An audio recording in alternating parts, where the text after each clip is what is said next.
Price ang pinakaimportanteng element pagdating sa trading. Bago ka mag-trade, dapat marunong ka magbasa ng mga price actions. Ang price action, ito lang yung paggalaw ng presyo sa loob ng isang specific na oras. Pwedeng tumaas ang price action, pwede rin naman tong bumaba. For example, from 5 p.m., ang presyo ng isang token ay 10 pesos pa lang, tapos after 1 hour, naging 20 pesos na siya. Ibig sabihin, ang price action niya ay pataas. At sa loob ng isang oras ay umangat to ng 10 piso. Ganun lang simple tignan ang price action. Pero what if gusto na natin i-record yung mga time frames na mas matatagal? Gusto mo rin ma-check yung mas maiiksi? Kailangan ma-shortcut natin to at sobrang hassle naman kung lagi nating ililista ang mga price action kada oras. Kaya nakaimbento sila ng paraan para mas madali natin ma-represent tong mga price actions na to. At ang naisip nilang paraan is through candlesticks. May dalawang parts ka lang na kailangan tandaan sa candlesticks. First is yung body niya at pangalawa yung wick or yung tail.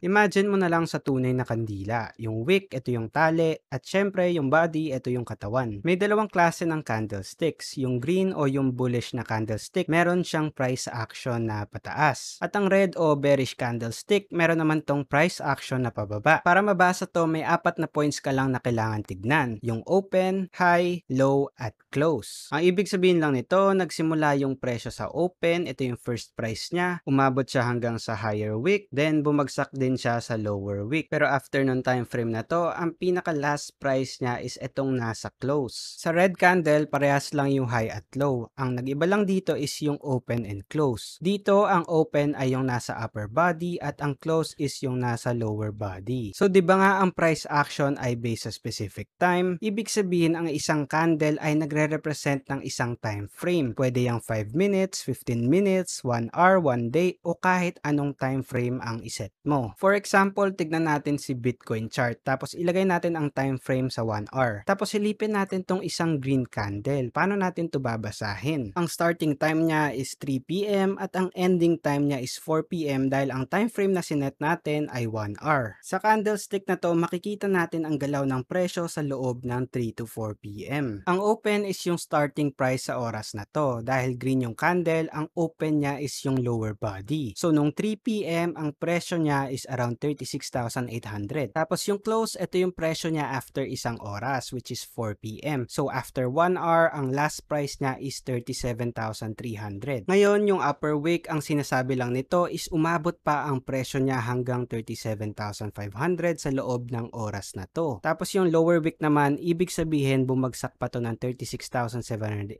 sa loob ng time frame din na to. Ngayon, what if gusto mo basahin yung price action sa loob ng kandila na to? Pwede mo yan gawin sa mas mababang time frame. Set natin yung time frame to 15 minutes, tapos balikan natin yung 3 to 4 p.m. na oras. Ngayon, from 3 to 4 p.m., ito na yung mga candlesticks na makikita natin. Ang kaibahan dito, hinimay natin yung 1 hour na candlestick kanina into 15-minute candlesticks para mas makita natin in detail ang galaw niya sa loob ng 1 hour. Ganyan rin yung paraan magbasa ng red candlesticks. Basta tandaan mo lang yung 4 points na diniscuss natin na open, close, high, and low. Sobrang daming information ang available sa mga candlestick. Ito yung nagde-determine kung sino mas malakas between buyers and sellers. Pag green, ibig sabihin mas malakas ang buyers kasi napapataas nila yung presyo, at pag red, mas malakas ang sellers. Ngayon, imagine mo kung i-combine natin tong mga candlesticks na to para maka-form tayo ng patterns para maintindihan natin ang kilos ng mga buyers at sellers. At using these patterns, pwede natin ma-predict kung tataas ba o babagsak yung presyo para makapag-profit tayo sa trading. At ito ang magiging next topic natin, which is candlestick formation. So like and follow para maging updated ka sa next video natin.